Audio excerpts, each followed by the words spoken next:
Good morning students and welcome to our new class. आज हम पढ़ने वाले question number 3 of very first exercise 1.1। आज का क्वेश्चन है right the truth values of the following. आपको जो दिया गया कंपाउंड स्टेटमेंट है उसकी आपको ट्रूथ वैल्यू निकालनी है। तो इसके लिए सबसे पहले ये कंपाउंड स्टेटमेंट होने के कारण इसे आपको P और Q दो अलग अलग पार्ट में डिवाइड करना है। तो जैसा कि मैंने अपने प्रीवियस क्लास में ही आपको बताया कि लेट फर्स्ट स्टेटमेंट को आपको स्मॉल p लेना है। याद रहे आपको कैपिटल अल्फाबेट का यूज़ नहीं करना है। फर्स्ट पार्ट को आप स्मॉल p लोगे, सेकेंड पार्ट को आप q लोगे। यहाँ पर जो आपका लॉजिकल कनेक्टिव है, जो यहाँ पर और है या फिर डिसजंक्शन है, उसका यूज़ यहाँ पर नहीं करना है। तो p और q सेपरेट करने के बाद आपको p और Q जो दो स्टेटमेंट अलग अलग है इनकी आपको ट्रूथ वैल्यू बतानी है। पहले तो the truth value of P is, अब ये सोचिए कि 4 इज ऑड। जो 4 है वो एक ऑड नंबर है। क्या ये करेक्ट है? नहीं, क्योंकि 4 एक इवन नंबर है, ऑड नहीं है। इसका मतलब इस स्टेटमेंट के लिए ट्रूथ वैल्यू फॉल्स है, मतलब F है। And second sentence 1 is prime. 1 जो है वो एक प्राइम नंबर है, बट इट इज रॉन्ग। 1 ना ही प्राइम है और ना ही कंपोजिट नंबर है, ये दोनों नहीं। मतलब दिया गया जो सेकेंड स्टेटमेंट Q है ये भी फॉल्स है, इसलिए मैंने लिखा and Q is F।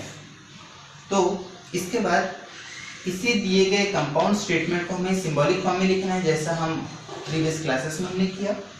First question को हमने P लिया, और के लिए लॉजिकल कनेक्टिव ये वाला जिसे हम डिसजंक्शन भी कहते हैं, और सेकंड पार्ट के लिए Q, ये हुआ सिंबॉलिक फॉर्म। अब जरा क्वेश्चन की तरफ रुक कीजिए। Right the truth value of the following.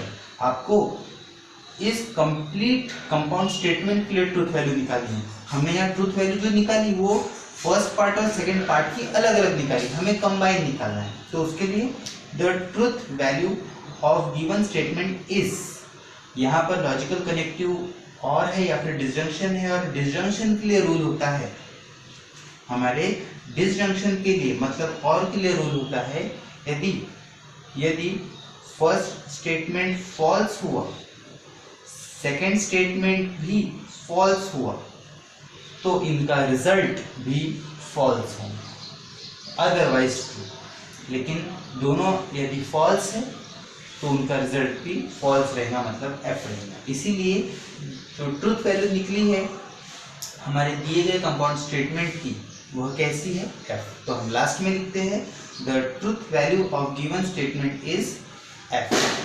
इस तरीके से हमें दिए गए कंपाउंड स्टेटमेंट को सबसे पहले P और Q इन दो पार्ट में सेपरेट करना है। P और Q की दोनों स्टेटमेंट की अलग अलग ट्रूथ वैल्यू निकालनी है, उन्हें सिंबॉलिक फॉर्म में लिखना है, और लास्ट में उन दोनों वैल्यू के बेस पर हमें ये डिसाइड करना है कि वह जो वैल्यू, जो ट्रूथ वैल्यू जो हमें निकलेंगी वो ट्रू रहेंगी या फिर F रहेंगी। इन केस आपको यदि किस क्वेश्चन में यहाँ पर और की जगह एंड यदि अगर मिलता है तो P और Q सेम तरीके से हम यूज करेंगे। यहाँ पर भी P की वैल्यू F रहेंगी, Q की वैल्यू F रहेंगी। लेकिन यदि ऐसे केस में यदि यहाँ पर एंड होता है तो एंड के लिए रूल अलग होते हैं। एंड के लिए रूल जो होते हैं वो होते हैं, एंड के लिए जो लॉजिकल कनेक्टिव जिसे हम कंजंक्शन कहते हैं इस वजह से होता है, उसके लिए रूल होता है यदि पहला स्टेटमेंट ट्रू हो, दूसरा स्टेटमेंट ट्रू हो, तो उसका रिजल्ट भी ट्रू रहेगा, अदरवाइज फॉल्स। तो देखिए ऐसे केस में ये रूल फॉलो किया जाएगा। तो इसके लिए आपको सभी लॉजिकल कनेक्टिव्स पता होने चाहिए। लॉजिकल कनेक्टिव्स के जो रूल्स है वो आपको वो लर्न होने चाहिए, उनके सिंबल्स आपको याद होने चाहिए। यदि ये सभी चीज़ें हमें अंडरस्टैंड रहती है, हमें पता होती है, तो हम इजीली हमारे इन प्रॉब्लम्स को हम सॉल्व कर सकते हैं। आई होप यह सिंपल सा टॉपिक आपको बहुत क्लियरली अंडरस्टैंड हुआ होगा।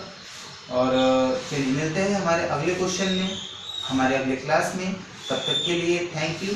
जय हिंद, जय भारत।